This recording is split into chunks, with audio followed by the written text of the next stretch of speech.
भगवान बुद्ध अक्सर अपने शिष्यों को शिक्षा प्रदान किया करते थे।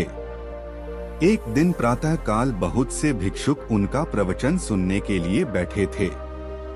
बुद्ध समय पर सभा में पहुँचे, पर आज शिष्य उन्हें देखकर चकित थे, क्योंकि आज पहली बार वे अपने हाथ में कुछ लेकर आए थे।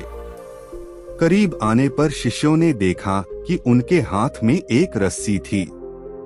बुद्ध ने आसन ग्रहण किया और बिना किसी से कुछ कहे वे रस्सी में गांठें लगाने लगे। वहां उपस्थित सभी लोग यह देख सोच रहे थे कि अब बुद्ध आगे क्या करेंगे। तभी बुद्ध ने सभी से एक प्रश्न किया, मैंने इस रस्सी में 3 गांठें लगा दी हैं।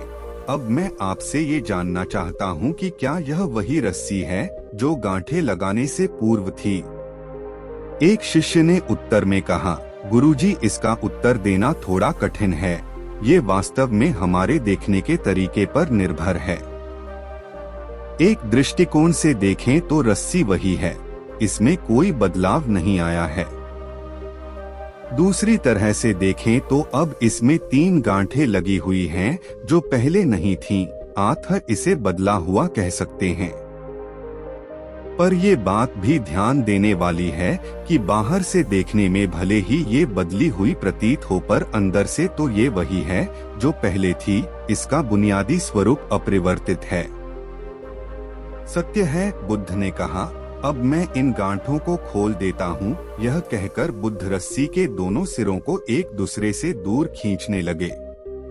उन्होंने पूछा, तुम्हें क्या लगता है, इस प्रकार इन्हें खींचने से क्या मैं इन गांठों को खोल सकता हूँ?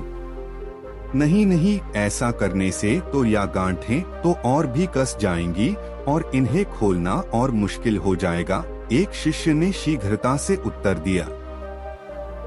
बुद्ध ने कहा, ठीक है, अब एक आखिरी प्रश्न बताओ, इन गांठों को खोलने के लिए हमें क्या करना होगा? शिष्य बोला, इसके लिए हमें इन गांठों को गौर से देखना होगा ताकि हम जान सकें कि इन्हें कैसे लगाया गया था, और फिर हम इन्हें खोलने का प्रयास कर सकते हैं। रात बीत गई, सब लोग चले गए, पर शौरपुच्छ बेसुध कार्य निमग्न रहा।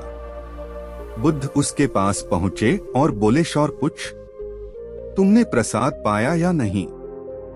शौरपुच्छ का गला रुंध गया। भाव विभोर होकर उसने तथागत को साष्टांग प्रणाम किया। बुद्ध ने कहा, वत्स, परमात्मा किसी से धन और संपत्ति नहीं चाहता, वह तो निष्ठा का भूखा है। लोगों की निष्ठाओं में ही वह रमण किया करता है, और तुमने स्वयं यह जान लिया।